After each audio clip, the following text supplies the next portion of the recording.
Salam kenal buat yang belum kenal. Namaku Queen dan aku akan menjadi moderator di Zoom meeting Kombas Santo Benedictus ini.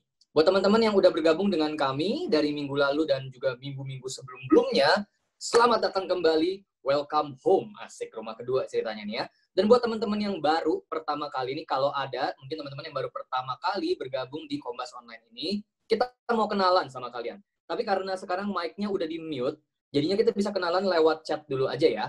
Jadi kalian bisa tulis di chat, nama kalian siapa, pekerjaannya apa, kalau masih kuliah atau masih belajar bisa tulis juga, masih kuliah, masih SMA mungkin, dan sebagainya.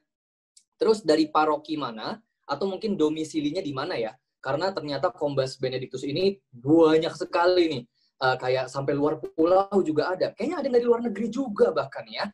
Terus terakhir, diajak sama siapa, atau tahu Kombas Online Benedictus dari siapa, atau dari mana? Dari Instagram, dari broadcast, atau diajakin langsung mungkin sama salah satu panitia atau teman di sini yang udah bergabung duluan. Jadi nama, pekerjaan, paroki dari mana, sama diajak siapa, atau tahu Kombas Online dari mana. Bisa di-chat dulu ya, nanti di akhir Kombas, setelah kita udah selesai sesi sharingnya, sesi Kombasnya, baru kita lanjut ngobrol-ngobrol lagi. Oke? Nah, malam hari ini kita punya tema yang akan dibawakan, yaitu Battle Prayer. Doa peperangan, pertarungan, yang akan dibawakan oleh guest speaker kita nih pada malam hari ini, yang aku mau sapa dulu, Romo Andang Binawan SJ. Halo Romo. Romonya di mute nggak nih? Lagi di mute ya kayaknya si Romonya. Ya. Halo. Suaranya udah keluar. Apa kabar Romo? Baik teman-teman, apa kabar? Aku wakilin ya. Baik juga, puji Tuhan. Semoga semuanya benar-benar baik ya. Romo, apa kabar nih? Kita terakhir ketemu di Pikat ya, kalau ingat sama aku nih. Iya, ingat. Mudah-mudahan ingat ya. Terima kasih banyak ya Romo Andang udahnya sempetin waktunya bergabung bersama kami untuk sharing tentang Battle Prayer. Ya, jadi teman-teman semuanya sekarang kalau notice mungkin lihat mic-nya udah di-mute, jadinya selama sesi sharing ini nanti kita memang akan mute mic kalian. Nah, kalau misalkan di tengah-tengah sesi sharing dari Romo Andang, kalian ada pertanyaan mungkin, nah kalian bisa nanyanya di kolom chat dulu ya. Nanti ketika sesi sharingnya udah selesai, baru kita akan bacain pertanyaan-pertanyaan kalian pas lagi sesi question and answer. Oke? Nah, sebelum kita masuk ke sesi sharing dari Romo Andang, kita bakal memulai Kombas ini dengan menaikkan puji-pujian yang akan dipimpin oleh singer kita nih. Biasanya kan ada 2 ya, JJ sama Jessica. Sekarang ada 3, makin komplit nih. Jadi kur lama-lama nih ya. Ada Queen juga nih, adanya JJ Jessica nih. Silakan. Thank you, Kui. Cik Shirley bisa minta tolong hostnya, Cik? Udah kok, Nun. Oke. Iya. Itu bawah. Iya. Teman-teman, sebelum kita mulai Kombas pada malam hari ini, malah kita menaikkan satu pujian.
Selamat malam ya Allah Tritunggal Maha Kudus. Puji dan syukur kami ucapkan karena Engkau telah mempertemukan kami semua pada malam hari ini di Kombas Santo Benediktus setelah kami semua sibuk melakukan setiap aktivitas kami selama seminggu ini.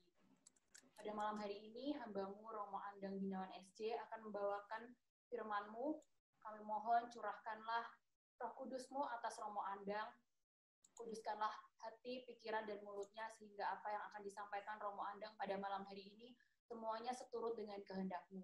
Berikanlah kami telinga seorang murid, hati yang mau belajar, sehingga apa yang disampaikan pada Romo Andang pada malam hari ini dapat kita semua lakukan dalam setiap kehidupan kami. Pada malam hari ini, Kombas Santo Benediktus akan membawakan topik tentang battle prayer. Setiap dari kami semua pasti kerap kali memiliki kehidupan doa yang mungkin up and down. Tapi pada malam hari ini, Engkau mengizinkan kami semua dapat mendengarkan apa yang hendak ingin Kau sampaikan melalui Romo Andang. Beracaralah ya Bapa, kuduskanlah acara pada malam hari ini. Doa ini kami panjatkan hanya di dalam satu nama Tuhan Yesus Kristus, penebus dan juru selamat kami. Amin. Dalam Bapa, Putra, dan Roh Kudus. Amin. Thank you JJ doanya, thank you Jessica Quina untuk nyanyiannya. Nah teman-teman kelibet lidah saya. Halo teman-teman semuanya, mungkin ada yang baru bergabung nih pas lagi di tengah-tengah kita nyanyi atau doa mungkin ya. Sekarang udah ada 69 partisipan. Wow, udah rame banget nih. Nah, sekarang kita mau masuk ke sesi sharing battle prayer yang akan dibawakan oleh Romo Andang Binawan SJ. Sekali lagi ya teman-teman, nanti kalau misalkan ada yang mau bertanya pas lagi sesi sharing berlangsung, bisa tulis dulu di chat ya. Nanti ketika udah selesai sesi sharingnya, kita masuk ke sesi question and answer. Aku akan bacain pertanyaan-pertanyaan kalian. Atau nanti pas lagi di sesi Q&A juga boleh kalian langsung unmute mic-nya terus langsung ngomong, Romo mau nanya gitu. Juga boleh, oke? Romo Andang udah siap? Oke, ya. Sudah siap? Oke, silakan Romo. Baik. Selamat malam teman-teman.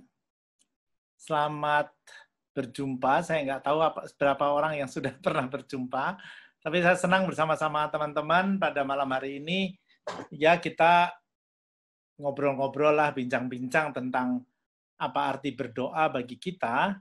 Meskipun tentu aja pada malam hari ini topiknya, judulnya agak serem sih bagi saya, battle prayer, gitu kan.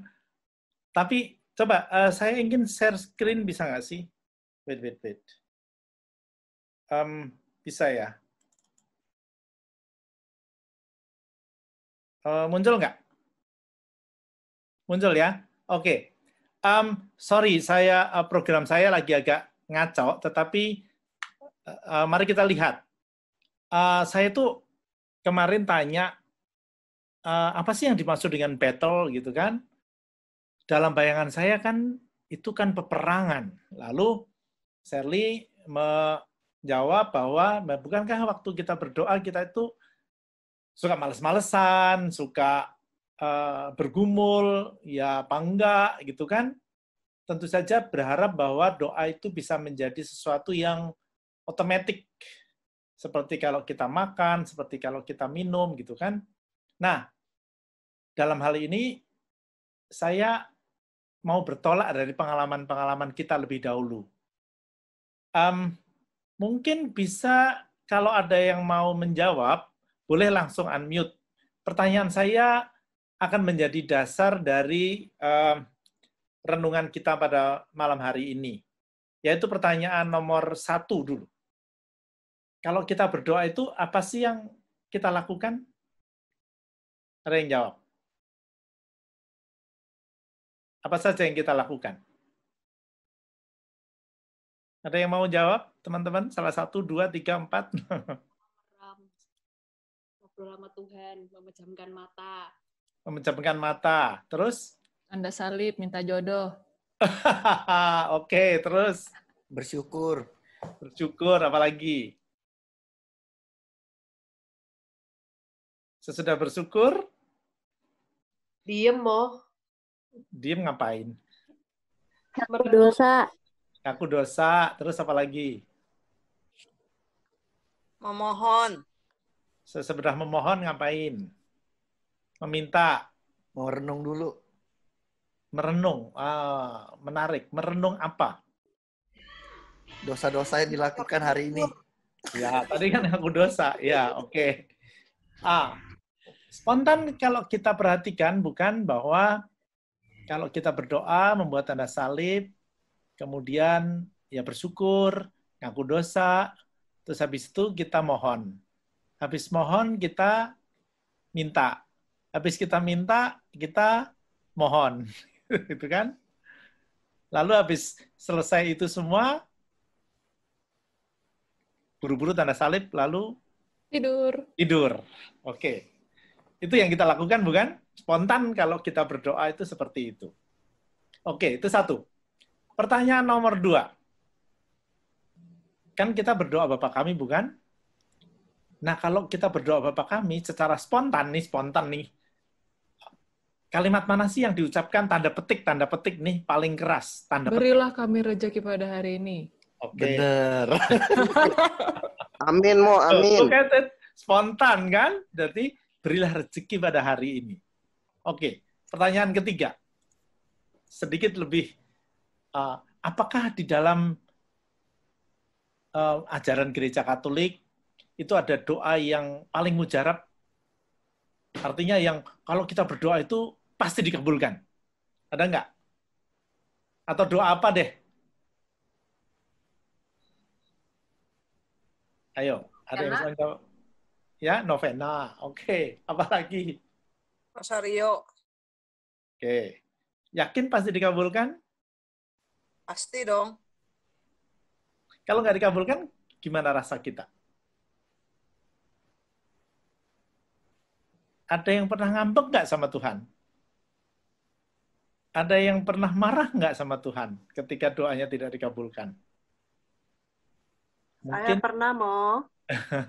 Sebagian dari kita pernah. Tapi mari kita lihat.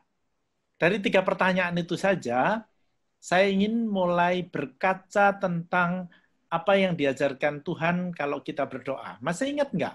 Yesus pernah mengajarkan kalau kita berdoa itu bagaimana? Masuk ke kamar, tutup pintu, Mo. Nah, oke. Itu ada di ayat mana coba? Ada yang masih ingat nggak? Matius ya, kalau nggak salah. Ya, betul. Terus Matius berapa? Look at it. Matius 6 ayat 5-8. Masih ada yang ingat ayatnya bunyinya apa? Kalau kamu berdoa ya, Mo? Ya, betul. Kalau kamu berdoa, janganlah seperti orang munafik. Ya kan? Mereka berdoa sambil berdiri di tempat-tempat ibadah, di pojok-pojok jalanan. Ya kan? Untuk apa? Supaya dilihat orang. Nah, tentu saja saya yakin teman-teman tidak seperti itu. Oke? Tapi mari kita lihat yang kedua, apa yang dikatakan Yesus. Jika kamu berdoa, masuklah di dalam kamarmu dan tutuplah pintu. Dan berdoalah kepada Tuhan Bapamu yang ada di surga yang tidak kelihatan. Oke. Kalau Anda berdoa, Anda menutup pintu apa enggak? Menutup pintu. Kalau rumahnya nggak punya pintu, gimana? Nah, itu sebenarnya itu simbol ketika orang Katolik membuat tanda salib pada waktu sebelum berdoa dan sesudah berdoa. Itu ibaratnya ketika kita membuat tanda salib, itu tanda bahwa kita menutup pintu sebenarnya supaya kita masuk di dalam ruang hati kita. Masuk di dalam ruang hati kita, lalu nanti kalau kita sudah selesai, Kita membuka lagi dengan tanda salib. Itu simbolnya. Tetapi sebenarnya apa sih yang dimaksudkan Tuhan dengan masuk di dalam kamarmu? Itu untuk apa sebenarnya? Apakah masih ingat apa yang diajarkan tanda petik guru agama kita, entah itu pastor, entah itu suster, entah itu bruder, entah itu katekis tentang berdoa? Apa sih berdoa itu apa sih? Orang sering mengatakan bahwa spontan berdoa adalah berkomunikasi dengan Tuhan. Semua setuju. Tetapi mari kita perhatikan, apakah betul kita berkomunikasi? Seperti tadi, kalau kita berdoa, membuat tanda salib, lalu kita bersyukur, lalu kita minta maaf, lalu kita mohon, lalu kita minta, lalu kita mohon, lalu kita minta, lalu kita mohon, lalu kita minta, dan terakhir ditutup doa Bapa kami, yang paling keras diucapkan, berilah rezeki pada hari ini. Nah, apakah kita berkomunikasi dengan Tuhan? Kapan Tuhan berbicara dong? Kalau kita dalam arti tertentu lebih aktif. Itulah yang kemudian dikatakan oleh Tuhan. Ya kan? Jangan bertele-tele. Karena mengira bahwa doa yang panjang akan dikabulkan. Ketika Tuhan mengatakan jangan bertele-tele, sebenarnya adalah jangan terlalu banyak mendominasi perjumpaan dengan Tuhan. Ketika tadi dikatakan bahwa berdoa adalah berkomunikasi, maka sebenarnya pertanyaannya adalah, lah kapan kita mendengarkan Tuhan kalau kita banyak ngomong? Itulah yang dimaksud ketika dikatakan jangan bertele-tele. Do not keep on babbling like pagans. Karena mereka mengira bahwa doa yang panjang akan dikabulkan Tuhan. Tidak, Tuhan mengajak kita untuk sebenarnya mendengarkan Tuhan. Karena memang nanti akan saya tunjukkan bahwa berdoa bagi kita adalah mendengarkan Tuhan. Tapi coba mari kita perhatikan sekarang fenomena ini. Tadi kan saya bertanya, apakah ada doa yang tanda petik mujarab bagi kita orang Katolik, sehingga kalau kita berdoa itu pasti akan dikabulkan Tuhan. Look at it. Mengatakan pasti akan dikabulkan Tuhan. Kemudian kalau tidak dikabulkan kita kecewa. Lihatlah. Kalau begitu siapakah Tuhan? Kalau kita mengatakan ada doa yang mujarab, yaitu berarti kita ibaratnya memencet rumus-rumus, lalu yang kita maui keluar. Apa bedanya Tuhan dengan ATM ya? Kita pencet sana, pencet sini, lalu keluar duit yang kita maui. Tuhan kita apakah seperti itu? Not at all. Sama sekali tidak. Nah berarti itulah yang dikatakan, oke, jangan banyak bicara. Dan sebenarnya apa doa yang mujarab? Nanti saya tunjukkan. Ada doa yang mujarab. Tapi sebelum itu mari kita lihat apa yang dikatakan bagian terakhir dari sini.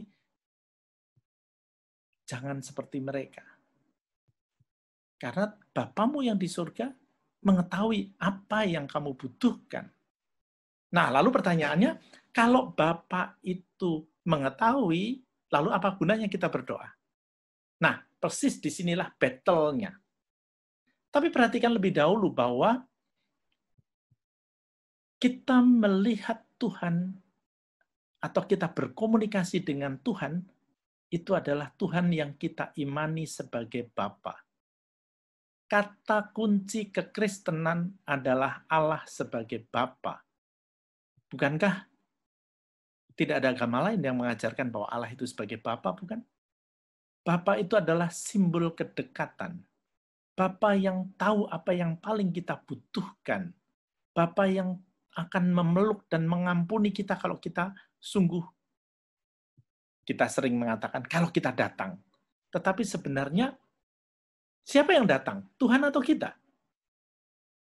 Nah, sekarang mulai bertanya nih, siapa yang datang? Siapa yang mendekat? Tuhan atau kita? Kita sering mengatakan bahwa mari kita mendekat pada Tuhan. Loh, kalau kita mendekat pada Tuhan, Tuhan ada di mana? Kita mengira bahwa Tuhan itu di sana, jauh. Tidak, Tuhan itu dekat. Tuhan itu sangat dekat, maka disebut Bapa. Kata Bapa adalah simbol kedekatan. Jadi sebenarnya bukan kita yang mendekat, tapi Allah itu mendekat. Cuma kita tidak mendengar. Maka saya suka sekali gambar ini. Ini gambar favorit saya yang membuka cakrawala saya tentang apa itu berdoa sebenarnya. Jadi Allah bagi kita, ketika tadi dikatakan berdoa adalah berkomunikasi dengan Tuhan, maka sebenarnya adalah berkomunikasi dengan Bapa. Berkomunikasi dengan Bapa berarti kalau dikatakan, ini ada di dalam kitab Wahyu, bab 3 ayat 20. Yang dikatakan, lihatlah aku datang di muka pintu dan mengetuk. Barang siapa membukakan pintu, aku akan masuk ke dalamnya dan aku akan makan bersama-sama dengan dia. Kira-kira begitu. Tapi cobalah, lihatlah aku datang di muka pintu dan mengetuk. Itu berarti mengetuk hati kita. Ini konsep berdoanya orang Kristiani sebenarnya. Jadi bukan kita yang berteriak-teriak, bukan kita yang ngomong panjang-panjang, tetapi mau mendengarkan Tuhan yang mengetuk hati kita. Itu berdoa. Mengetuk hati untuk apa? Karena Allah mau datang pada kita. Allah itu mau masuk dan meraja. Maka, kembali kepada pertanyaan saya terkait dengan doa Bapa kami, kalau yang diucapkan lebih keras itu adalah berilah kami rezeki pada hari ini, sebenarnya gagal fokus. Karena yang di depan, di bagian awal dikatakan apa? Datanglah kerajaanmu, jadilah kehendakmu. Ya kan? Datanglah kerajaanmu. Artinya apa? Tuhan ada di dalam hati kita. Tuhan itu sungguh mau meraja. Dan di sanalah akan ada kerajaan Allah. Baru sesudahnya, ya berilah kami rezeki pada hari ini. Tapi rezeki itu pun jangan lupa, bukan hanya rezeki jasmani. Bukankah Yesus di dalam salah satu ayatnya, nanti Anda cari di gadget suci Anda, di Yohanes bab 4 ayat 34, dikatakan, makananku adalah melaksanakan kehendak Allah. Yesus sendiri mengatakan, makananku adalah melaksanakan kehendak Allah. Berarti apa? Yesus mengajari kita membuka hati supaya kita masuk, supaya Allah itu masuk di dalam hati kita. Itulah berdoa. Nah, battle-nya di mana? Sangat sederhana kalau begitu. Yaitu dua hal. Bisakah kita mendengarkan ketukan Allah itu? Dan yang kedua, kita membuka pintu. Itu battle-nya. Mengapa saya katakan battle? Ini adalah pertempuran dengan diri sendiri. Berdoa adalah bertempur dengan kemalasan kita, dengan keras kepala kita, dengan kesombongan kita. Itulah yang membuat kita tidak bisa mendengarkan ketukan Allah. Sama saja, kalau kepentingan-kepentingan duniawi lebih diutamakan, maka Allah juga tidak akan bisa masuk ke dalamnya. Karena apa? Kita juga tidak tahu bahwa Allah itu datang untuk kita. Jadi dengan kata lain, kalau mau disederhanakan, itulah battle-nya. Pertempurannya adalah kita mengalahkan diri sendiri. Maka sebenarnya, ini sedikit keluar, tetapi kaitannya sangat erat.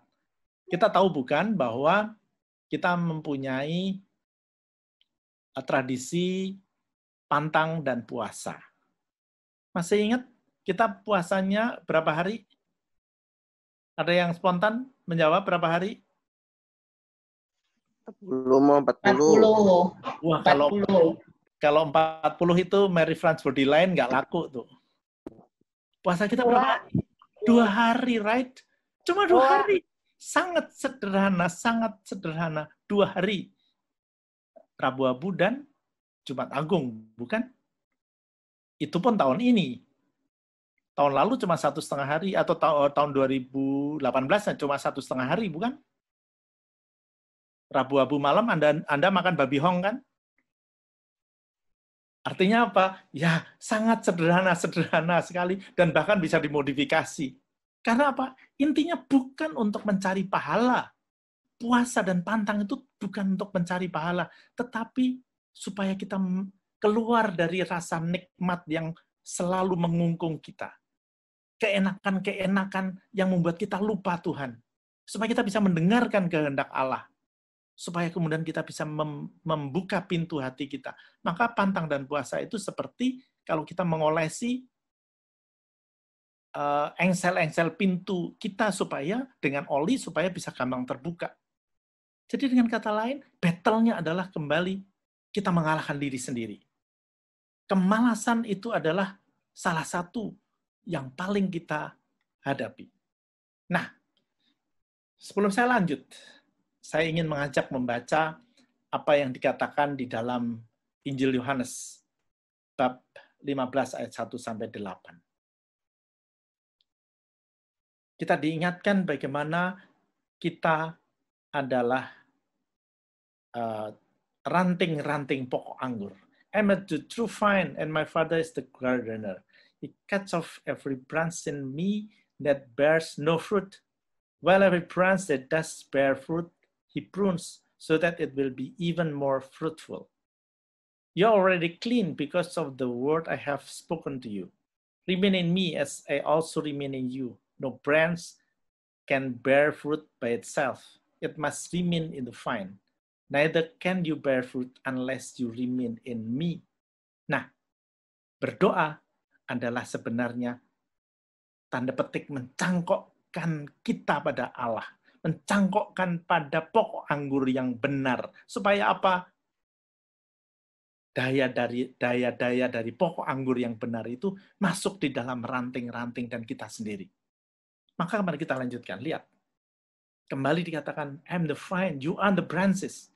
If you remain in me and I in you, you will bear much fruit.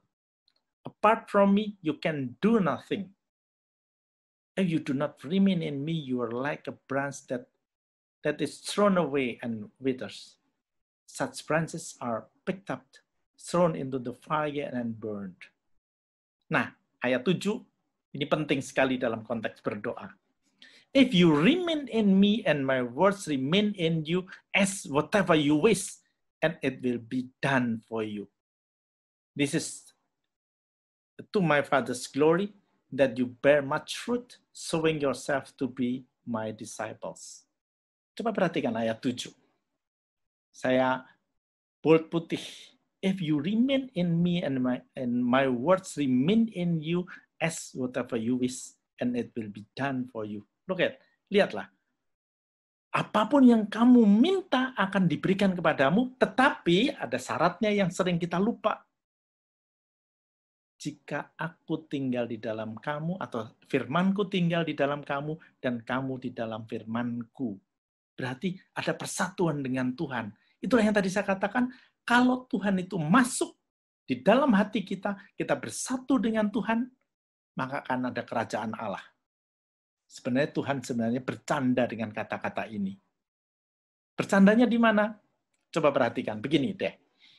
Ingat, setahun, 2 tahun yang lalu, mungkin sebagian dari Anda pernah menerima klip sederhana, yaitu klip ketika Paus Benediktus berkunjung secara mendadak, berkunjung ke beberapa apartemen di Roma, lalu mengetok pintu ke beberapa orang Katolik.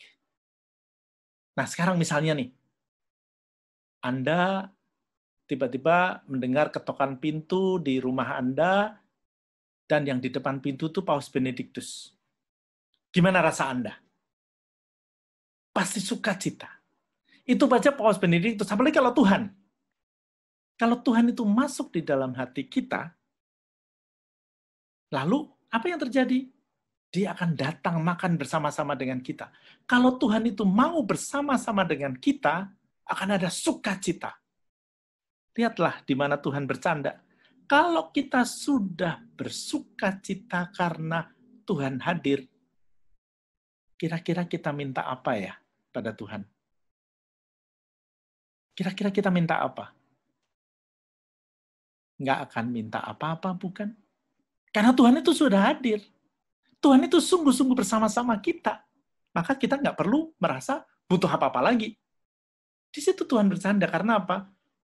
Lihatlah, if you remain in me and my words remain in you, ask whatever you wish, and it will be done for you. Jadi keinginan paling tinggi dari orang Kristen adalah bersatu dengan Tuhan. Nah, inilah berdoa. Yaitu membuka hati pada Tuhan, membuka hati pada kehendak-Nya, membuka hati pada rencana-rencananya. Maka memang sungguh tidak gampang.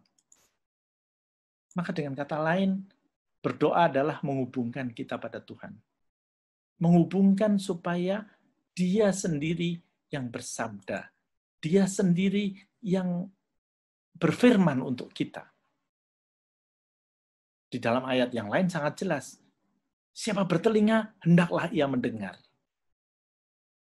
Maka mari kita dengarkan Tuhan dengan hati kita. Itulah berdoa. Jadi berdoa pada dasarnya yang pertama-tama adalah mendengarkan Tuhan. Tapi mendengarkan itu tidak hanya sekedar mendengarkan, tapi terutama bagaimana kita berusaha merefleksikan apa yang kita alami. Kita bersyukur atas air hujan yang datang.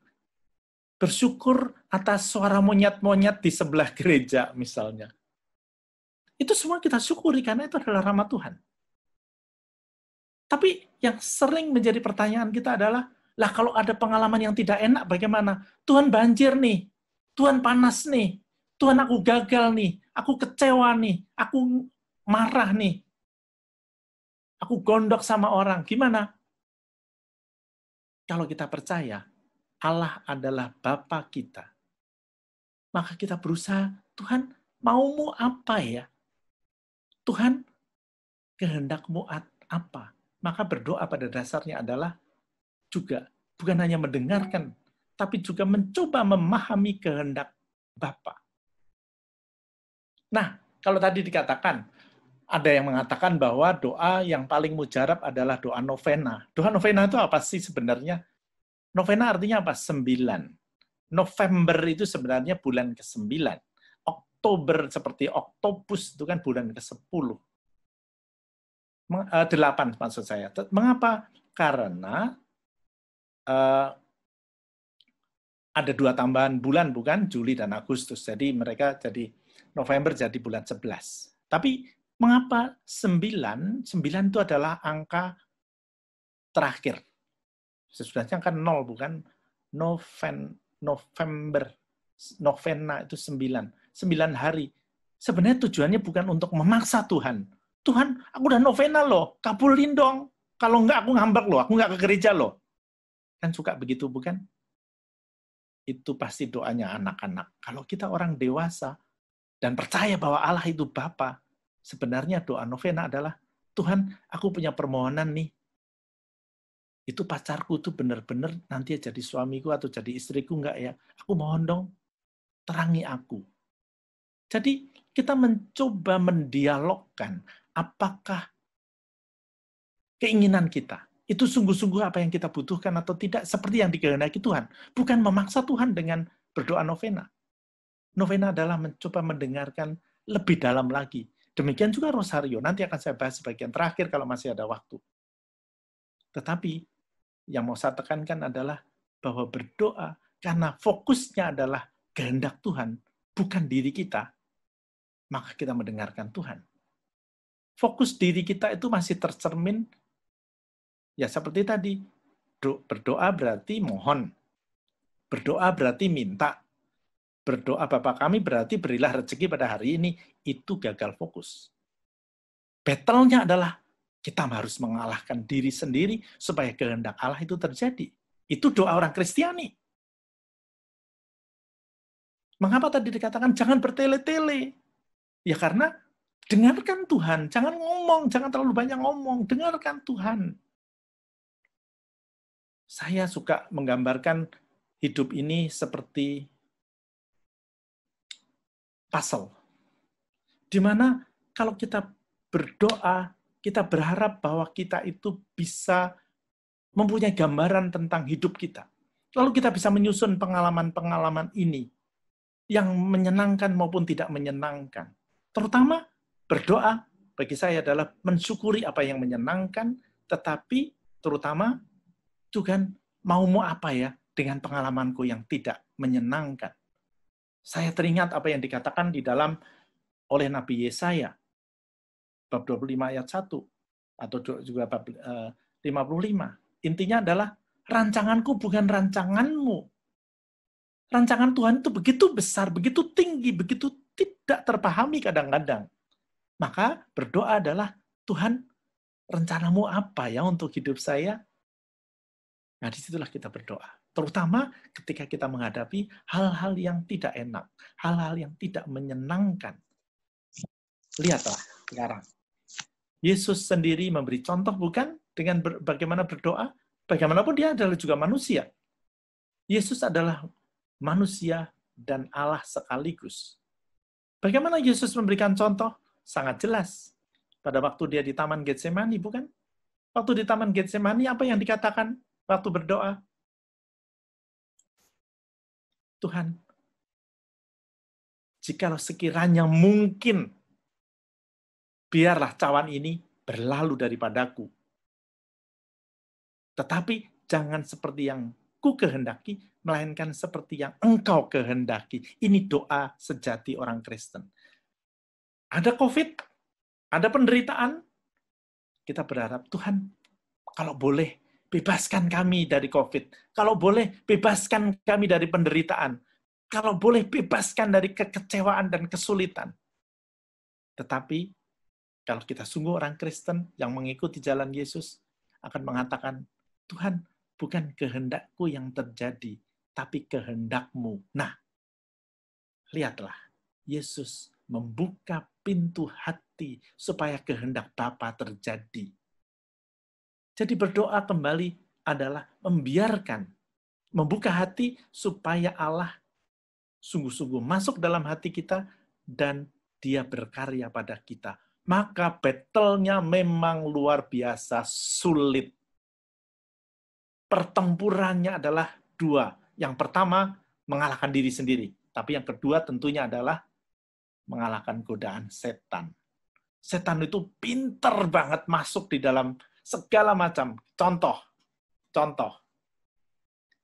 Ini tadi battle yang terkait dengan kemalasan, kesombongan, keras kepala. Tetapi juga setan itu menggoda kita. Bahkan kadang-kadang dengan hal-hal yang tampaknya kudus. Sederhana misalnya sekarang ini dengan PSBB misalnya, segala macam aktivitas rohani ada di dalam Zoom atau di YouTube. Misa pun online. Ada yang kemudian bangga, hari ini aku sudah misa 2 kali, rosario sekali, ikut renungan sekali. Wah, aku suci. Look at it, aku suci, ini setan. Karena kemudian kita jadi sombong, bukan? Setan itu begitu pintar masuk melalui apa yang kelihatannya suci. Nah, battle-nya adalah dua tadi. Battle-nya adalah mengalahkan diri sendiri, supaya kita bisa mendengarkan Tuhan dan membuka hati, tapi juga sangat jeli melihat bagaimana setan bisa membelokkan seluruh motivasi yang kudus sekalipun, kalau tidak hati-hati akan menjadi sebuah justru benteng yang membuat Allah tidak bisa datang. Nah, kembali kepada pengalaman yang paling sulit. Saya mungkin menjadi dalam arti tertentu perlu saya katakan, ada pengalaman-pengalaman yang sulit kita coba lihat apakah ini kehendak Tuhan atau bukan. Ibarat puzzle, ada sesuatu yang tidak masuk di dalam seluruh gambar kita. Maka sebenarnya berdoa adalah, Tuhan, kita ingin agar gambar hidup kita itu menjadi lebih jelas, dan pengalaman-pengalaman yang tidak menyenangkan itu bisa masuk di dalam seluruh kerangka kita. Maka sebenarnya berdoa seperti tadi, bukan hanya memahami kehendak Allah, tapi juga ibarat membolak-balik puzzle hidup kita. Tuhan, maumu apa ya? kita balik ke kiri, balik ke kanan, balik ke belakang, supaya bisa sungguh masuk di dalam hati kita. Artinya mencoba dan membuka hati supaya kehendak Allah lah yang semakin kita pahami. Nah, karena waktunya sudah makin dekat, saya sedikit lebih cepat.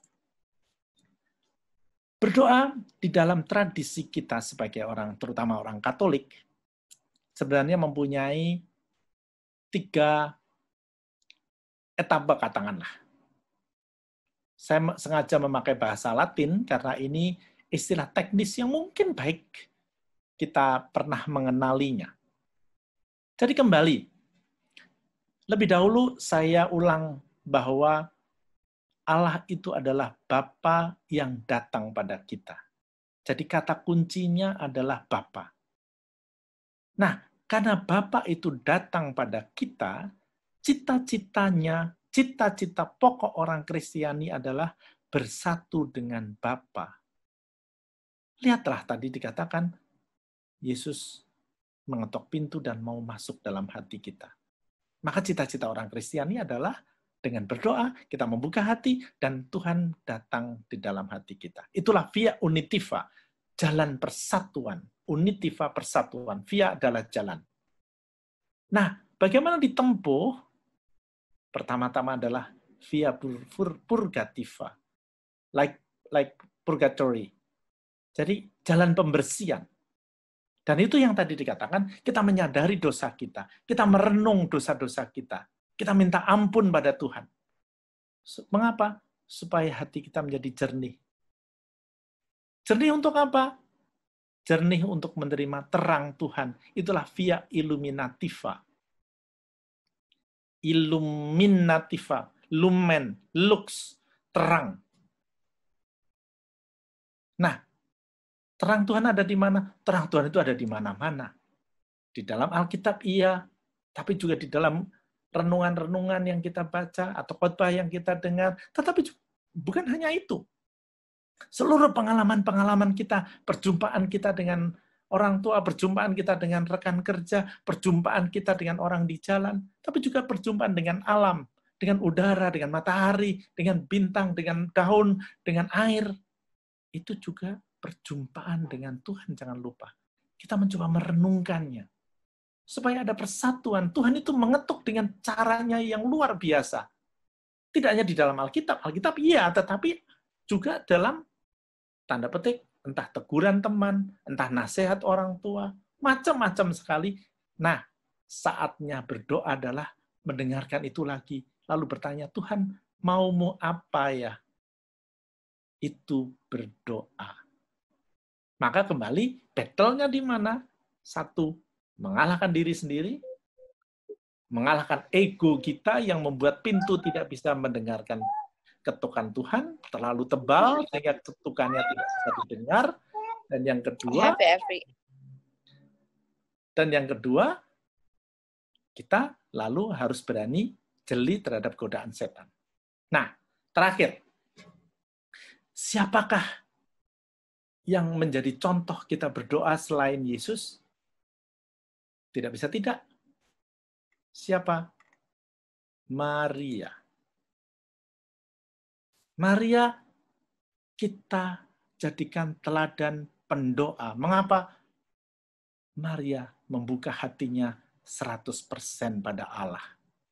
Ketika di dalam peristiwa malaikat memberi kabar pada Maria, Maria menjawab apa? Aku ini hamba Tuhan.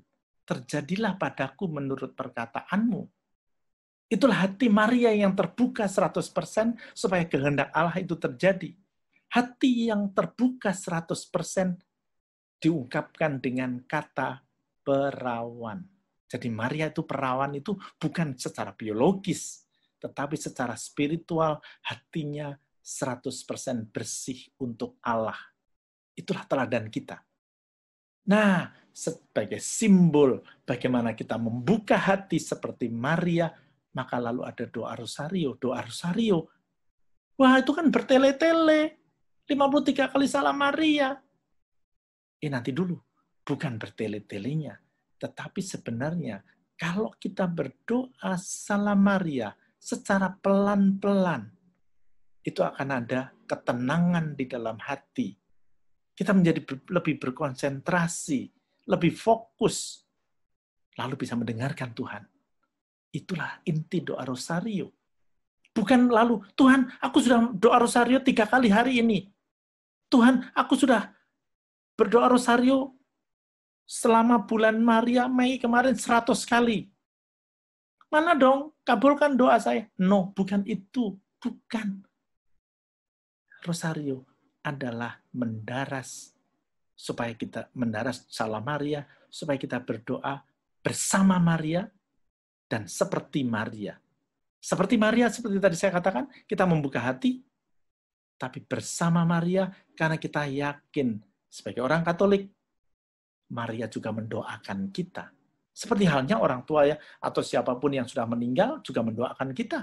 Kita berdoa untuk dia, mereka mendoakan untuk kita. Karena apa? Kita masih disatukan oleh Allah Bapa yang sama sebagai anak-anaknya, yang masih hidup maupun yang sudah mati.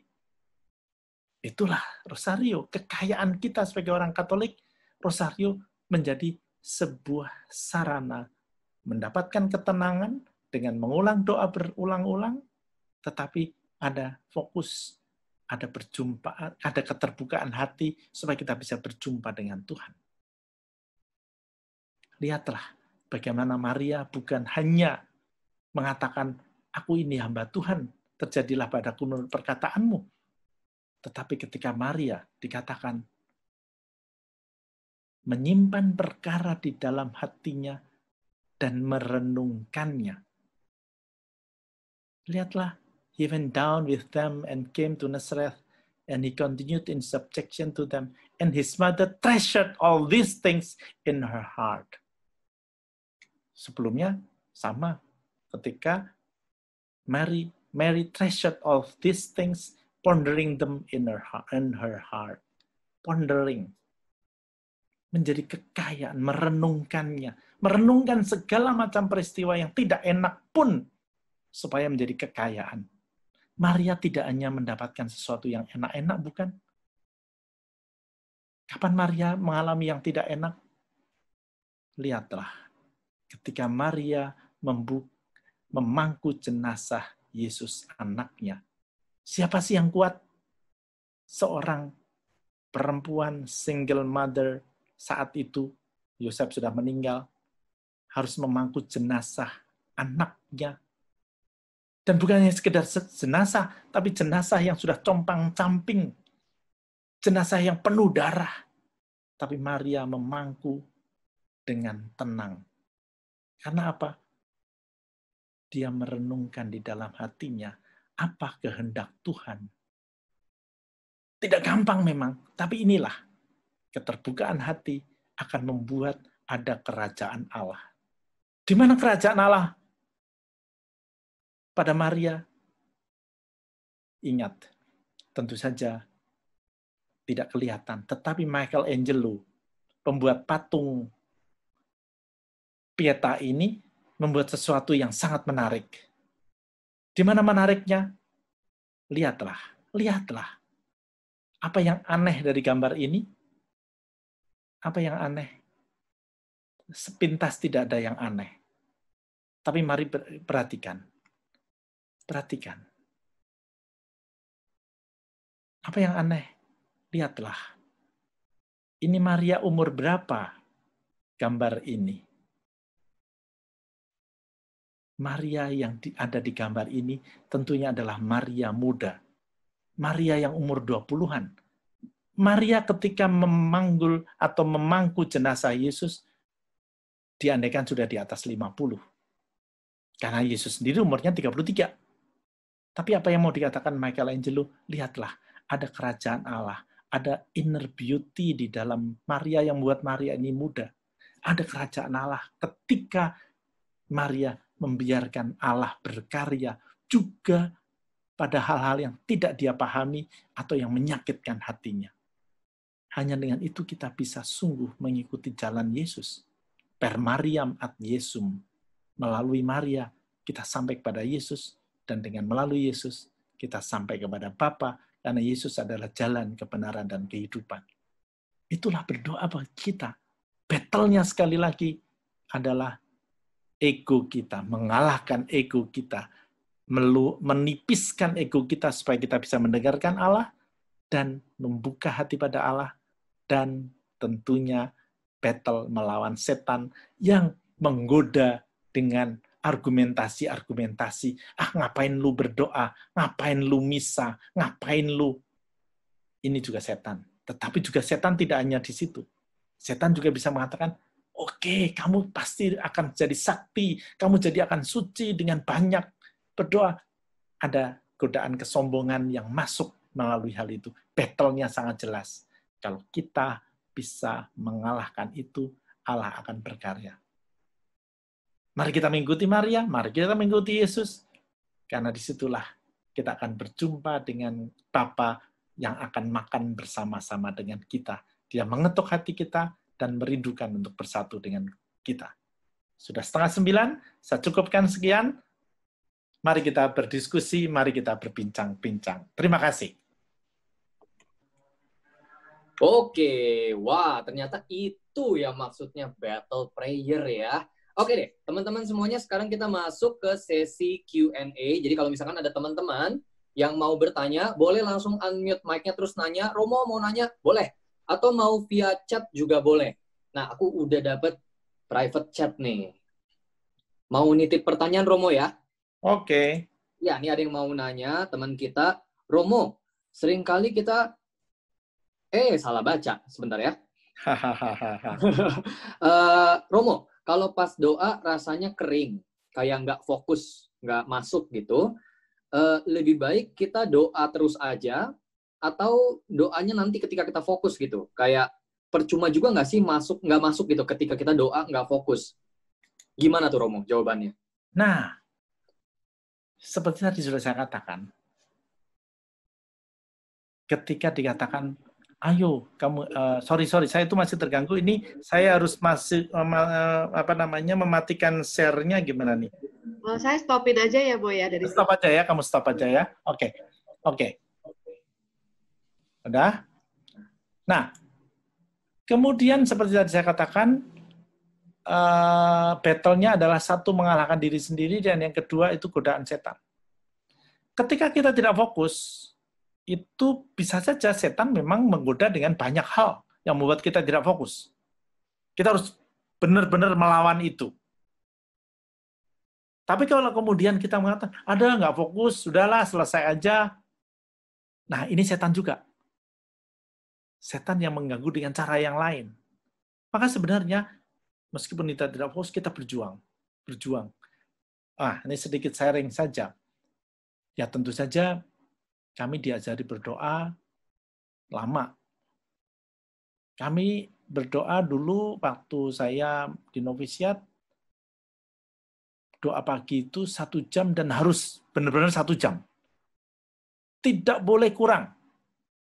Wah, terserah. Jadi dicoba, kami mula-mula awal-awal sama, susah banget fokus. Tapi lama-lama dilatih. Dan latihannya sederhana sebenarnya. Yaitu tadi, mendengarkan suara-suara di sekelilingnya, mendengarkan angin yang sedikit menyentuh kita. Nah, kita mulai bisa fokus. Tapi memang tentu saja sekali lagi perlu latihan. Tapi kalau kemudian, udahlah, nggak fokus, kita berhenti, itu setan. Tapi yang juga di lain pihak, yang mengganggu untuk tidak fokus, setan. Tapi artinya apa? Mari kita sungguh-sungguh. Jadi kalau kita punya target, berdoa hening 10 menit, usahakanlah 10 menit. Jangan menyerah. Kalau menyerah, itu ego kita. Itu soal fokus. Oke? Jadi memang kitanya pun harus berusaha ya, Romo ya? Iya dong. Secara sadar diusahakan biar tetap fokus ya. Ya. Seperti tadi saya katakan, simbol Yesus yang mengetuk pintu itu berarti apa? Rahmat penebusan, rahmat kerahiman, terang Tuhan itu tawaran untuk kita. Manusia itu bukan robot. Kalau manusia itu robot, pasti bisa dipaksa. Tapi justru Tuhan itu mencintai manusia karena memberikan yang namanya kebebasan. Nah, Karena kita diberi kebebasan, Tuhan itu mengetok pintu, menawarkan keselamatan, menawarkan kerajaan Allah, menawarkan pengampunan. Ya terserah kita membuka pintu atau enggak. Nah, disitulah ada usaha namanya. Jadi bukan asal kita kemudian mengaku Yesus, terus kemudian diselamatkan. No way. Yesus, iya, tetapi kita memang sungguh harus membuka hati pada Yesus. Bukan kata-kata kita saja yang menyelamatkan, tapi hati kita yang lebih utama. Itu usaha. Oke, teruskan. Siapa? Oke. Oh, ini ada masih dari orang yang sama ya. Jadi kalau nggak fokus atau kita gagal fokus terus pas lagi berdoa, itu dosa atau enggak? Dosa itu apa sih? Dosa itu kalau kita terus dengan sengaja menutup pintu pada Allah.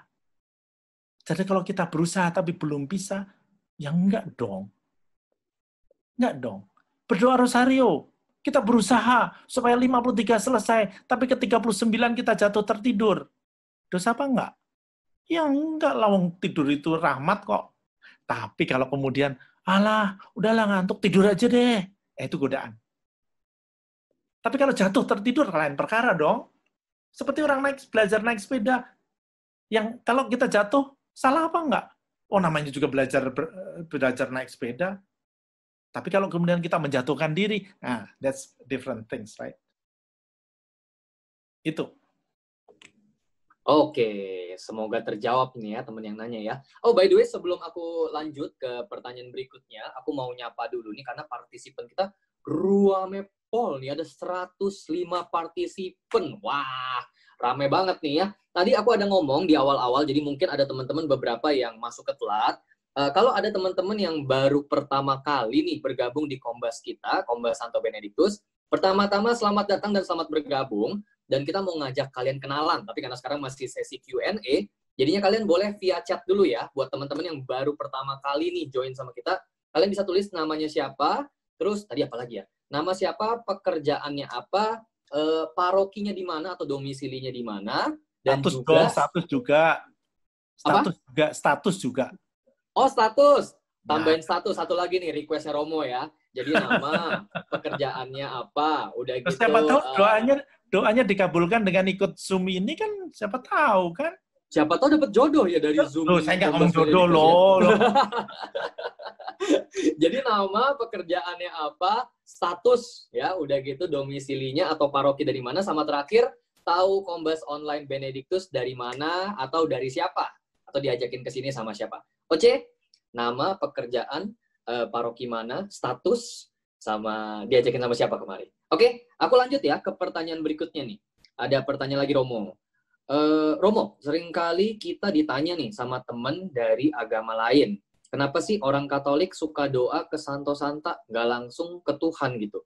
Penjelasannya gimana tuh Romo? Tadi sudah saya bilang bukan bahwa kita itu berdoa itu juga bersama-sama dalam arti tertentu dengan mereka yang sudah wafat. Kita minta saling mendoakan. Coba deh perhatikan. Boleh nggak kamu panggilannya siapa? Adrian apa Aldo kamu? Aku panggilannya Queen. Queen, oke. Okay. Ya. Queen, doain aku dong, aku mau ujian. Boleh nggak sih? Boleh. Loh, berarti kan kalau saya minta, Santo pelindung saya, doain saya dong. Boleh nggak? Boleh dong. Jadi logikanya sangat sederhana. Karena kita masih disatukan oleh Bapa yang sama, Allah Bapa yang sama, sebagai keluarga, kita saling mendoakan. Boleh dong, doain dong, bantu dong, doain saya. Boleh dong. Nah, bahwa kita berdoa itu sebenarnya intinya adalah bukan hanya minta. Tetapi sebenarnya, nah ini alasan kedua. Ingat, mengapa orang disebut santo sih? Mengapa di dalam gereja Katolik ada tradisi santo? Ada santa? Atau beato juga? Apa coba? Orang kudus bukan? Kalau tadi saya mengatakan, berdosa adalah menutup hati pada Allah, maka suci berarti membuka hati pada Allah. Santa Maria disebut perawan karena terbuka 100% pada Allah. Maka berdoa rosario adalah berdoa seperti Maria supaya hati kita terbuka. Maka berdoa kepada melalui Santo Santa sebenarnya juga mau meneladan mereka supaya hatinya terbuka. Maria disebut perawan karena hatinya terbuka 100%. Santo Santa disebut Santo Santa seperti kalau di dalam universitas ada yudisium, yang cum laude rata-rata berapa? Rata-rata yang nilainya di atas 3,5, kan? Berarti Santo Santa disebut Santo Santa karena keterbukaan hatinya, let's say, di atas 75%. Nah, kita lalu bertanya, kita ini berapa persen ya? Nah, dengan kata lain, ketika kita berdoa pada Santo Santa, kita bercermin pada mereka, sejauh mana aku membuka hati pada Allah. Sejauh mana aku melaksanakan kehendak-Nya. Sejauh mana makananku itu juga melaksanakan kehendak Allah. Bukan hanya mendapatkan rezeki pada hari ini. Itulah inti mengapa kita mempunyai pelindung Santo Santa yang mendoakan kita, tapi sekaligus menjadi cermin bagi kita. Itu logikanya. Oke? Oke, semoga terjawab ya.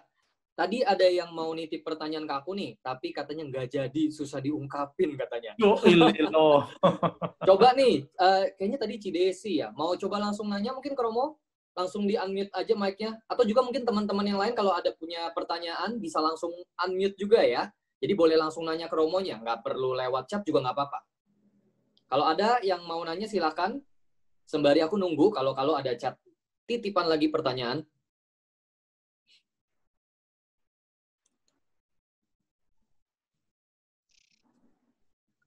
Malam, Romo.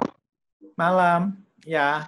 Saya ada pertanyaan. Sebenarnya bukan pertanyaan dari saya sendiri sih, tapi udah lama banget saya pernah ditanya. Dan saya pecah ya? Sorry, suaranya pecah ya? Oh, ini dulu banget saya pernah ditanya sama teman,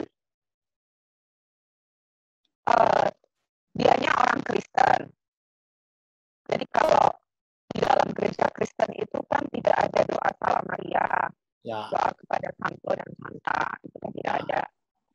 Jadi pertanyaan mereka pada saya itu, kenapa kamu kok mau berdoa kepada Salam Maria dan Santo Santa? Padahal kalau kamu berdoa sendiri kan, kamu bisa berdoa sama Tuhan sendiri. Kenapa harus berdoa, baca doa ke Santo Santa, doa Salam Maria, doa Rosario? Ya, saya sih nggak bisa terlalu menjawab ya, habis bingung juga gitu. Jadi saya tolong dicerahin Romo. Tadi udah saya jawab ya. Halo? Tadi sudah saya jawab kan ya sebenarnya? Ya, saya tahu Romo. Cuman saya bingung karena alasannya mereka tuh begini Romo. Kalau kamu berdoa kepada Santo dan Santa, berdoanya misalnya 1 jam gitu Romo. Apakah bukankah lebih baik kamu berdoa dan ngomong sendiri sama Tuhan selama 1 jam? Nah, Oke, sekarang gini sederhana. Sekarang sederhana. Mereka pergi ke gereja nggak? Pergi kan, tapi kan mereka Kristen. Yang ngapain ke gereja kalau kita bisa berdoa sendiri di rumah? Iya kan? Jadi berdoa bersama-sama itu akan lebih menguatkan kita. Maka berdoa bersama-sama itu tidak hanya dengan yang physically ada, tetapi juga yang secara rohani bersama-sama dengan kita. Kita akan merasa lebih kuat, bukan? Nah, sama saja dibalik saja pertanyaannya kalau ada, ngapain sih berdoa kok dengan Santo Santa tidak langsung saja? Kan juga bisa dengan langsung dengan Tuhan. Sama saja tanya, kamu kenapa ke gereja? Ngapain lewat pendeta? Ngapain lewat bersama teman-teman? Kalau di rumah sendiri bisa kan? So what? As simple as that. Oke. Ya? Ya, terima kasih Romo. Ya. Wah, jawaban Romo kayak skakmat gitu ya. Rajanya langsung terpojok. Ini ada pertanyaan lagi nih. Kenapa sih orang Katolik kalau berdoa suka pakai kaplet? Jadinya kurang bisa berdoa spontan. Gimana tuh Romo? Kaplet yang kaplet, apa sih? Kaplet, nah tadi aku juga nanya nih ke yang nanya. Kaplet apa sih? Kaplet tuh kayak buku doa gitu. Mungkin maksudnya kayak di Katolik kan banyak doa-doa yang kita bacakan ya. Jadinya kayak yang kok kayaknya template gitu. kaplet buatan Iran, kaplet buatan Turki, gitu kan? Bukan ya? Karpet itu. Oh, gitu ya. Romo dari Prambors nih, jangan-jangan ya. Well, oke, begini. Sekarang gini deh. Kamu suka nggak sih menyanyikan lagu-lagu cinta karangan komponis-komponis yang ada di Indonesia lah, misalnya penyanyi-penyanyi yang lagu-lagu cinta dari penyanyi-penyanyi, suka nggak menyanyikan itu? Suka nggak? Lah kenapa? Kan kamu bisa buat sendiri. Nah, pertanyaannya kemudian jawabannya adalah, ya karena saya nggak bisa buat sendiri. Nah, look at it. Karena kita tidak bisa buat sendiri, lalu memakai, karena saya tidak bisa mengungkapkan perasaanku dengan baik, dengan bagus, maka saya pinjem lagu-lagu cinta dari orang lain. Tapi kalau saya bisa membuat sendiri, ya oke, buat sendiri. Jadi, sebenarnya doa-doa yang ada di dalam buku doa itu hanya bantuan supaya kita bisa berdoa. Tapi kalau kita bisa membuat kata-kata sendiri, ya udahlah dengan kata-kata sendiri. Yang harus dicatat adalah supaya kita itu jangan melihat bahwa doa adalah sebuah formula, sebuah mantra, sebuah rumus yang kemudian kalau kita ucapkan lalu doanya dikabulkan. No way. Kalau kita merasa bahwa kalau kita berdoa Salam Maria, lalu Tuhan akan mengabulkan, pasti. Itu berarti kita menganggap Tuhan itu sekedar ATM. Padahal Tuhan itu Bapa, bukan? Tuhan itu bukan bisnismen yang kemudian kalau kita beri 100 Salam Maria, lalu kemudian dia akan memberikan apa yang kita minta. Allah itu Bapa yang mengetahui apa yang kita butuhkan, maka sebenarnya justru kita yang berusaha memahami apa yang menjadi kehendak Allah bagi kita. Oke. Kalau belum jelas boleh ditanya lagi. Silakan. Gimana? Sudah terjawab? Kalau belum puas nanti japri Romonya ya. Karena masih ada pertanyaan berikutnya nih. Aku langsung bacain Romo ya, pertanyaan berikutnya. Oke. Romo. Halo, Win. Sorry, nyelak.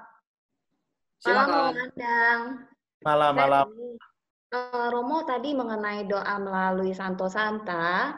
Ya. Bagaimana menurut Romo, kalau saya sendiri, kalau misalnya ditanya dari teman-teman gereja tetangga, saya kadang-kadang bilangnya gini sih, karena menurut saya para kudus itu ataupun para imam itu punya kedekatan yang lebih lah di mata saya.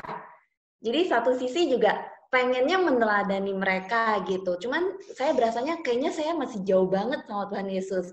Jadi kalau saya lewat para kudus, terus kemudian juga malaikat, ataupun titip doa ke imam, itu kok kayaknya saya jadi lebih pede, terus jadi lebih lega aja. Jadi saya bilang sama teman-teman yang dari gereja tetangga, saya bilang, kan sama aja kadang-kadang kita kalau mau ngomong sama seseorang ya, kayaknya kita juga, mungkin minta bantu si A deh, yang lebih deket gitu.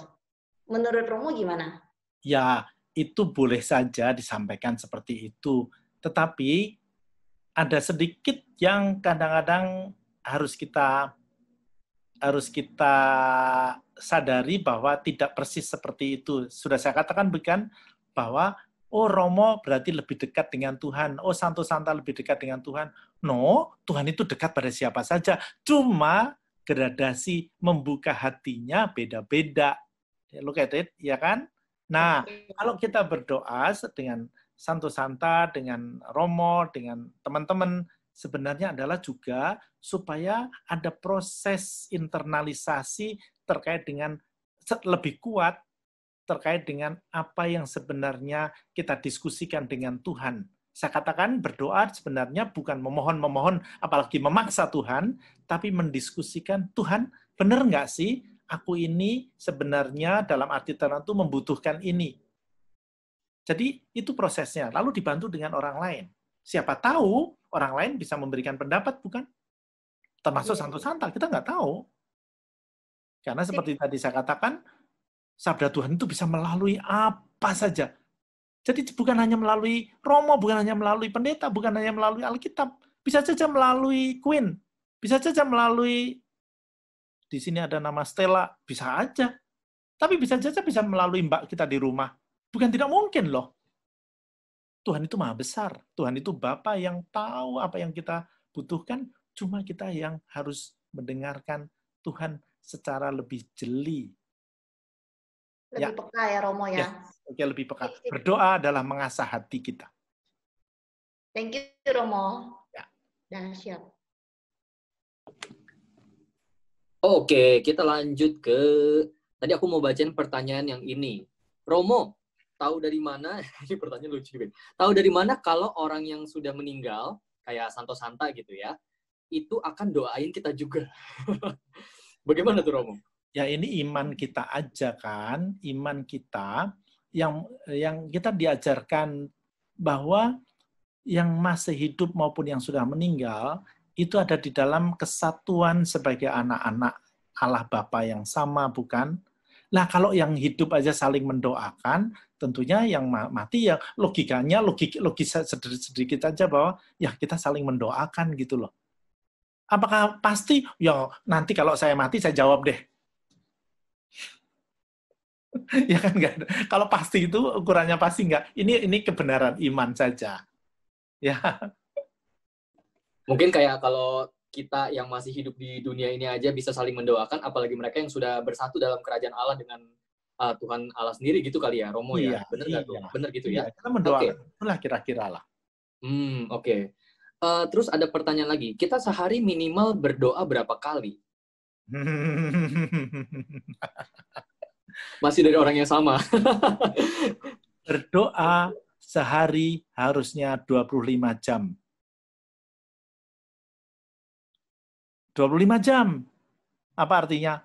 Ya setiap saat kita harusnya berdoa, bukan? Tapi, berdoa itu artinya apa? Bukan berdoa formal.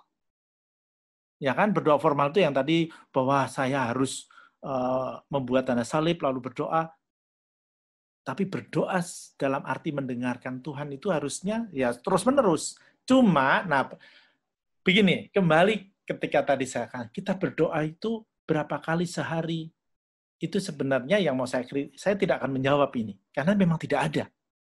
Tapi yang mau saya katakan adalah, kita itu sebenarnya nggak punya aturan yang sangat ketat, baik terkait dengan doa, bahkan dengan puasa dan pantang, orang kan sering bertanya, kapan sih sahurnya, kapan sih bukanya, kan sering bertanya. No, Katolik nggak ada. Mengapa? Yang penting sikap hati kita. Berdoa pun yang paling penting adalah hati kita. Bukan pertama-tama yang formal. Yang formal penting untuk sungguh-sungguh kembali membantu kita. Karena kalau yang formal itu tidak ada, kita kadang-kadang lupa, bukan? Mengapa hari Minggu kita ke gereja? Ya, supaya kita diingatkan bahwa dalam arti tertentu kita harus punya relasi dengan Tuhan. Tapi tidak berarti bahwa relasi dengan Tuhan hanya pada hari Minggu, kan? Nah, dengan adanya pandemi ini sebenarnya, bolehlah saya katakan ini namanya detox rohani. Oh, tapi oke lah, saya tidak akan membahas karena waktu kita sudah terbatas. Ya, oke. Jadi kembali, berdoa bagi saya adalah harusnya 25 jam sehari. Gitu. Oke. Aku bacain lagi ya, ada pertanyaan lagi. Apakah dalam doa masih perlukah atau layakkah minta sama Allah, padahal kita tahu bahwa tanpa minta pun, kalau itu baik buat kita atau sesuai dengan rencana Allah, kita pasti Tuhan memberi. Bagaimana Romo jawabannya? Boleh dong. Boleh banget. Tapi, kembali, boleh banget. Tetapi seperti tadi saya katakan, berdoa adalah mendialogkan dengan Tuhan. Tuhan, benar nggak sih ini kebutuhanku apa enggak? Kalau ini, seperti kan Yesus juga boleh kan mengatakan, Tuhan, kalau boleh cawan ini berlalu daripadaku, boleh minta. Tetapi, Yesus sendiri memberikan contoh, bukan kehendakku yang terjadi, tapi kehendakmu. Maka, ini resep berdoa orang Katolik sebenarnya 3. Seperti yang sudah biasa Anda lakukan, bersyukur, minta maaf, mohon. Oke, 1. Tapi yang kedua, jangan lupa, heninglah beberapa saat. Heninglah untuk mendengarkan apa maunya Tuhan pada hari ini, terutama kalau doa malam. Belajarlah untuk mendengarkan Tuhan, memberikan waktu pada Tuhan. Tuhan, bersabdalah. Memang Tuhan tidak akan tiba-tiba berbisik di telinga kita. Bisa melalui banyak hal. Tapi yang ketiga, akhirilah doa dengan mengatakan, Tuhan, itu tadi permohonanku. Kalau boleh, kabulkanlah. Tapi bukan kehendakku yang terjadi, tapi kehendakmu. Ini baru doa orang Katolik. Berdoa seperti Maria. Berdoa seperti Santo Santa. Jadi, kembali, Yesus sendiri sudah memberikan teladan berdoa. Baik dengan Bapa kami maupun dengan di Taman Getsemani. Bukan kehendakku yang terjadi, tapi kehendakmu. Oke. Oke, aku lanjut lagi. Wow, pertanyaannya menumpuk. Banyak juga yang nanya. Romo, doa Rosaria lagi. Doa Rosario itu adalah doa yang diulang-ulang. Awalnya dari mana sih doa ini? Berdasarkan tradisikah? Karena yang diajarkan Yesus sendiri adalah hanya doa Bapa kami. Dan dikatakan doa yang jangan bertele-tele. Bagaimana tuh, Romo? Tadi saya sudah menjawab bukan bahwa, mungkin ini baru masuk kali ya, berdoa rosario itu bukan berdoa bertele-tele. Betul, itu hanya tradisi. Betul banget. Betul banget. Apakah orang yang tidak berdoa rosario itu dosa? Tidak. Karena dosa adalah menutup hati pada Tuhan. Tetapi doa rosario itu mengajari kita untuk membuka hati seperti Maria. Berdoa yang diulang-ulang itu adalah doa yang membuat kita tenang. Sedikit resep berdoa rosario. 1.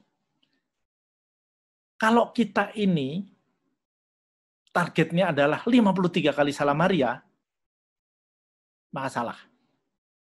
Berdoa rosario targetnya adalah ketenangan hati.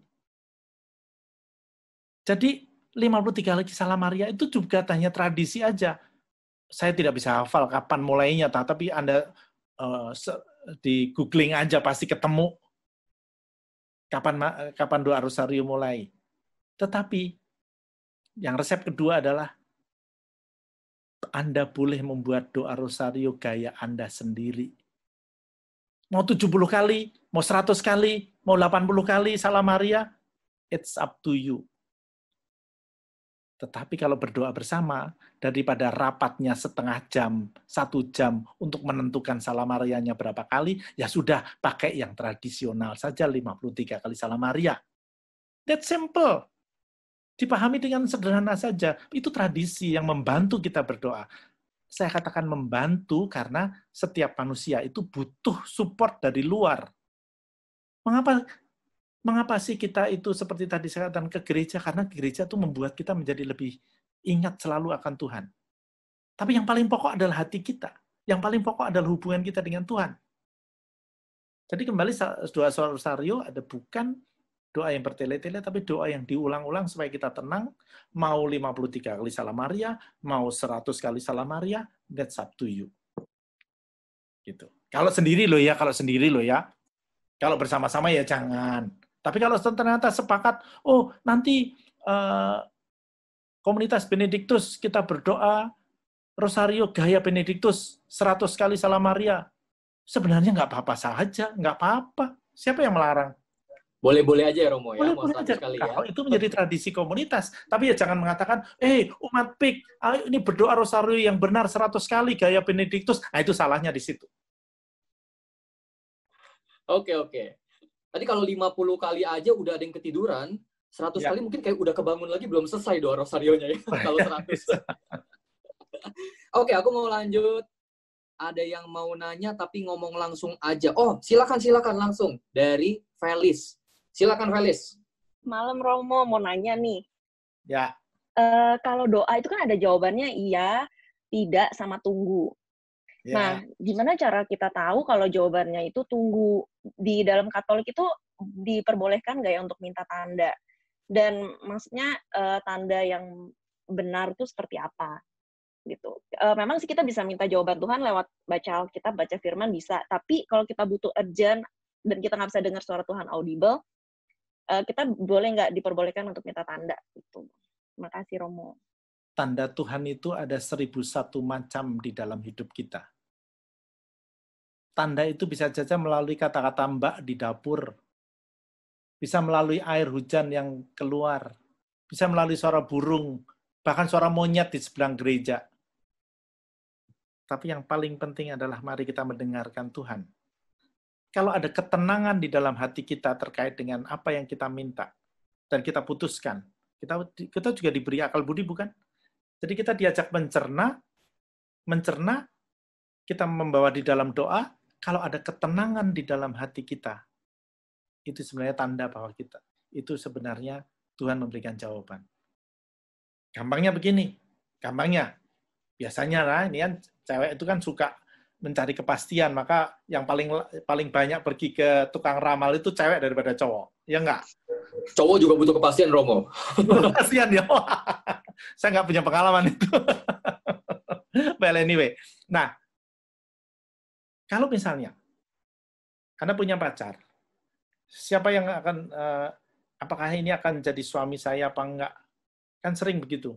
Lalu, Anda kan diberi akal budi untuk menimbang-nimbang. Menimbang-nimbang dengan segala macam apa yang menjadi pokok dari tujuan hidupmu, tujuan perkawinan, tujuan keluarga, dan segala macam. Pacaran itu bagi saya, ini lalu sebenarnya menyimpang temanya, tapi hanya sekedar contoh ya. Jangan tanya bagian itu, nanti topik lain. Tujuan pacaran itu menurut saya nih, yaitu untuk melihat kekurangan pacar. Bukan kelebihan. Kalau kelebihan mah gampang dilihat, bukan? Apalagi kelebihannya samcan, gampang banget dilihat. Nah, kekurangan ini. Tapi yang kedua adalah mengukur diri, kuat nggak nih dengan kekurangan itu. Nah, disitulah doanya. Tuhan, aku kuat nggak ya dengan orang yang seperti ini? Masa depanku akan bagaimana? Kalau ternyata kita mengambil keputusan, lalu diserahkan pada doa, lalu kita mendapatkan ketenangan, most probably itu adalah jawaban Tuhan. Tetapi kalau kita masih, iya ya, kita masih agak digoncang sini, goncang sana, nah itu mungkin belum jawaban. Jadi salah satu yang paling pokok yang sering saya sharingkan adalah kalau kita kemudian mempersembahkan pertimbangan-pertimbangan dan keputusan itu pada Tuhan, lalu kita mendapatkan ketenangan, biasanya itu jawaban Tuhan. Gitu kira-kira. Ya. Thank you, Romo. Romo, tapi aku mau nambahin pertanyaannya dong dikit. Ya. Apakah kayak ketenangan itu adalah satu tolok ukur yang pasti gitu? I mean kayak ketika kita mendapat jawaban Tuhan, bukankah kita juga diajarkan untuk memikul salib gitu? Apakah ada suatu keputusan yang Tuhan rencanakan buat kita di mana kita merasa tidak tenang, tapi itulah yang terbaik buat kita gitu, Romo? Memikul salib itu apa sih? Memikul salib yang diberikan Tuhan adalah salib yang sesuai dengan kekuatan kita, bukan? Jangan hanya karena kasihan lalu kita merasa bahwa aku akan menjadi pahlawan terutama di dalam hidup perkawinan. No way. Bahwa kita yes, dia punya kelemahan dan akan saya pikul itu dan saya tenang, that's jawabannya. Tapi kalau ya nanti gimana ya? Tapi kalau kemudian seperti tadi berdoa adalah mencoba memilah-milah dengan baik. Memang lalu ini jadi tema lain lagi nanti yang namanya discernment, yaitu memilah dengan doa pada dasarnya sekali lagi adalah melihat apa sih kehendak Tuhan, melihat gambar Tuhan yang di dalam rencana hidup kita. Kalau kita percaya bahwa Allah ini Bapa, maka selalu ada gambar yang baik untuk hidup kita. Kita mengumpulkan pasal demi pasal, kita atur supaya bermakna. Nah, berdoa adalah satu, memahami gambar itu, tapi juga mencerna pasal demi pasal itu. Lalu, disitulah kita juga bisa, seperti kalau tadi, minta Tuhan mengabulkan, lalu seperti tadi, ya, tidak, tunggu, itu sebenarnya juga terkait dengan sejarah hidup kita, bukan? Lalu, arah hidup kita kemana? Lalu pasal itu bisa cocok apa enggak? Kalau ternyata dalam arti tertentu kita memaksakan suatu hal dan kita sebenarnya dalam arti tertentu salah konsep di dalam berdoa, maka lalu malah kemudian bisa mengacau pasal yang ada, bukan? Oke, ini pembicaraan lain, tapi kurang lebih bahwa berdoa adalah mencoba memahami gambar Tuhan itu. Ya. Oke, aku lanjut nanya lagi ya. Ada pertanyaan lagi. Ini sih kayaknya jawabannya mirip-mirip, tapi aku coba tetap bacain kali Romo ya. Kali-kali ada jawaban lainnya gitu, atau jawaban pelengkapnya. Ini tip tanya, gimana caranya bedain mana suara Tuhan yang benar daripada cuma mikir, oh kayaknya Tuhan bilang ini, oh kayaknya Tuhan bilang itu. Jadi kayak something yang kita rasa-rasa sendiri gitu Romo ya.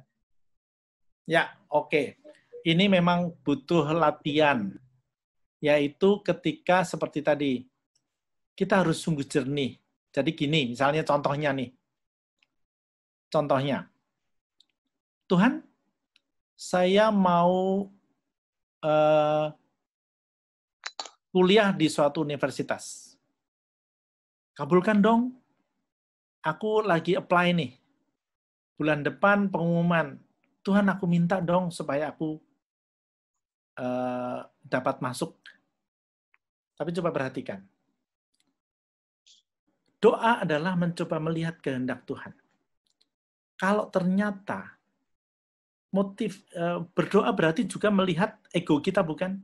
Kalau ternyata kemudian kita tidak dikabulkan misalnya, lalu kita marah, lalu sebenarnya kita belum beriman. Karena marah itu logikanya adalah kita merasa lebih tahu daripada dibanding orang yang kita marahi, bukan? Nah, di situ kita salah. Tapi yang lebih penting adalah sebenarnya motivasi kita minta pada suatu hal, terkait dengan suatu hal, entah itu barang, entah itu achievement, entah itu sekolah, entah itu jodoh, itu motivasinya apa? Kalau motivasinya adalah, aku mau masuk sekolah di Harvard supaya saya jadi orang terkenal, that's ego. Tapi kalau, Tuhan, Engkau memberikan aku talenta, kayaknya aku cocok masuk sana, aku persembahkan kepadamu. Kan beda nih motivasinya. Jadi kembali kepada seperti tadi saya katakan, berdoa juga membuat kita lebih peka terhadap ego kita. Tuhan, aku minta supaya aku dapat jodoh yang memenuhi 4 sehat 5 sempurna. Tahu ya jodoh 4 sehat 5 sempurna? 1, cakep. 2, baik. 3, pinter. 4, sehat. Sempurna itu kalau kaya nggak apa-apa. Nah, tapi itu hanya untuk ego kita, untuk ego saya. Untuk ego saya. Nanti dulu kan. Kalau ego kan berarti malah dalam arti tertentu menutup kita pada apa yang dikehendaki Tuhan. Jadi kembali berdoa adalah ketika kita seperti tadi, bahkan kalau ada salib kita coba tanggung, tetapi hati kita, yes Tuhan memang berkarya juga dengan ini, itu adalah bagian. Tapi kembali kalau pertanyaannya adalah, bisa nggak, bagaimana membedakan antara ini suaraku atau suara Tuhan, itu memang membutuhkan tanda petik seperti tadi proses dan belajar mendengarkan Tuhan. Tapi kalau kemudian kita putuskan A, kita coba. Seperti terkait dengan pekerjaan misalnya. Bahkan termasuk seperti tadi, dengan sekolah misalnya, ya kita coba. Tapi kalau ternyata itu adalah sesuatu yang dalam proses kemudian kita tahu bahwa itu nggak cocok, ya kita lihat lagi. Tapi kembali, kita diberi akal budi, tapi dicoba, kita juga diberi hati nurani, dan disitulah dalam arti tertentu berdoa mencoba menyatukan akal budi dan hati nurani. Kita diberi kebebasan, tetapi di lain pihak, Tuhan juga berkarya. Pertanyaan yang bagus sekali, tadi tidak bisa sangat jelas saya jawab, karena memang ini membutuhkan case yang, misalnya contoh konkret yang perlu didialogkan secara personal. Tapi gambaran umumnya kurang lebih seperti itu. Sorry kalau saya tidak bisa menjawab secara sangat tepat atau seperti yang Anda maui, karena memang sekali lagi biasanya ini akan sangat terkait dengan case by case, bagaimana Tuhan itu berkarya melalui pergumulan kita. Ya. Oke, semoga terjawab ya. Kalau belum terjawab, silakan japri Romonya. Hubungi PO Box sekian. Oke, ada yang nanya lagi. Romo mau tanya dong, dalam proses berdoa yang kita lakukan, apakah peran Roh Kudus? Lah, Roh Kudus itu seperti yang pertama dikatakan oleh Santo Paulus adalah yang membimbing kita supaya kita menyebut Allah sebagai Bapa, bukan? Roh Kudus itu adalah kehadiran Tuhan yang nyata. Yesus mengetuk pintu itu melalui Roh Kudus. Dan Roh Kudus yang membimbing kita untuk tadi saya katakan menyebut Allah sebagai Bapa, itu termasuk ketika, ya Tuhan, aku menjalankan apa kehendak-Mu di dalam hidupku. Roh Kudus akan membimbing kita untuk memahami apa yang terjadi dengan hidup kita di dalam doa. Roh Kudus adalah penerang, tapi sekaligus Dia yang membakar kita. Banyak sekali. Wah, ini tema Roh Kudus bisa panjang lagi, tapi perannya adalah, kalau disingkat, ya Dia kan di dalam kesatuan dengan Allah Bapa dan Putra. Dan Roh Kudus itulah yang sekarang hadir, mengetuk pintu hati kita, itu Roh Kudus. Dan Dia yang masuk akan menerangi kita, dan nanti akan menghadirkan Allah Bapa ketika Dia membimbing kita. Bahwa Allah adalah Bapa kita. Dan di sanalah ada kerajaan Allah. Tapi kembali yang kedua, tadi saya katakan Allah, Roh Kudus itu bukan hanya menerangi, tapi membakar, yaitu membakar ego kita. Tapi oke lah, itu topik lain. Tapi perannya sebenarnya pada poin itu. Ya. Oke, semoga terjawab ya Dokter Yudi ya. Dan ini karena udah pukul berapa nih? Jam 9:10 nih, udah lumayan malam ya. Jadi aku akan bacakan pertanyaan terakhir, Romo ya. Ya. Setelah pertanyaan terakhir ini, kita akan minta tolong untuk Romo tutup dengan doa penutup ya, dan berkatnya. Ya. Tapi teman-teman jangan kemana-mana dulu, karena setelah itu kita masih ada sedikit pengumuman, terus kita mau foto bareng juga. Oke? Sama mau ngobrol-ngobrol sama yang baru pertama kali join. Tadi aku motong Romo mau ngomong nggak ya? Nggak ya? Aku langsung bacain ya pertanyaan yang terakhir ya. Oke, pertanyaannya, iblis kan suka goda pakai hal-hal yang kita pengen. Nah, kalau misalkan kita doa dalam hati, di pikiran sebenarnya bisa nggak sih iblis baca pikiran kita waktu kita lagi doa ke Tuhan? Oh iya, bisa banget. Iblis itu akan menggoda kita untuk membelokkan. Membelokkan yang seperti tadi saya katakan, kelihatannya suci, kelihatannya bagus, tapi ternyata kemudian menggesernya menjadi semua pada diri kita sendiri.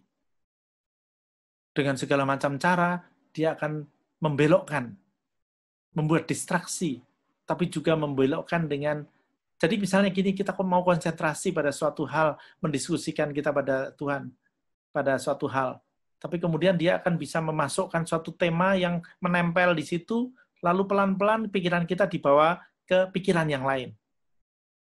Itu banyak terjadi. Maka kembali, berdoa itu harus latihan terus-menerus untuk belajar konsentrasi dan belajar fokus dan belajar membedakan ini bagaimana tanda petik setan atau iblis tadi membelok-belokkan pikiran-pikiran kita. Ya, gitu. Oke deh. Sekali lagi terima kasih buat teman-teman semuanya yang udah berpartisipasi untuk bertanya. Semoga semua kegudahannya ya terjawab oleh Romo Andang ya. Romo juga terima kasih atas jawaban-jawabannya ya. Mau minta tolong Romo untuk pimpin doa penutupnya Romo ya, dan juga berkatnya. Oke. Saya ingatkan bagaimana kita berdoa, orang Katolik berdoa,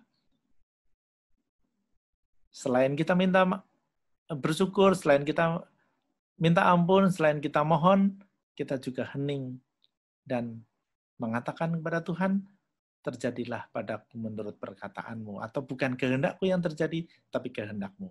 Itu yang mari kita lakukan. Mari kita berdoa. Dalam nama Bapa dan Putra dan Roh Kudus. Amin.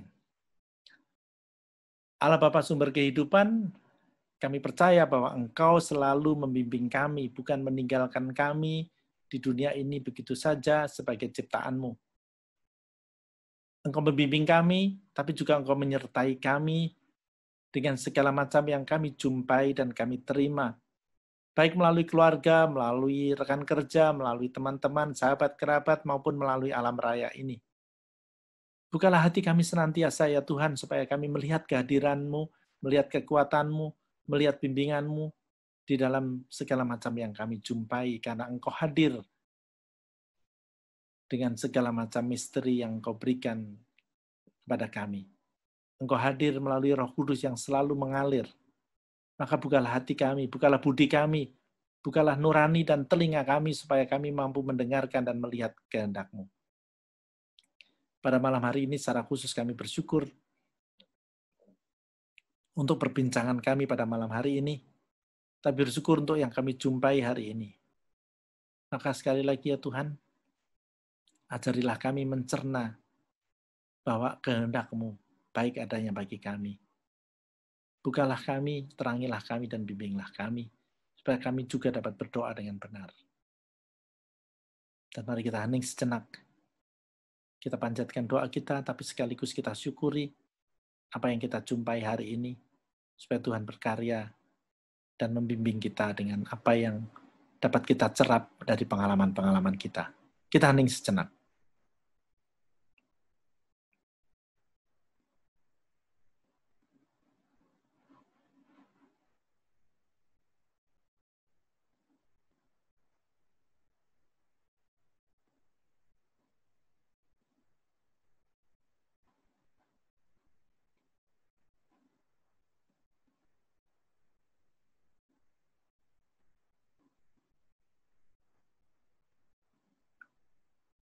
Allah Bapa kami, itulah doa-doa kami, itulah harapan dan permohonan kami.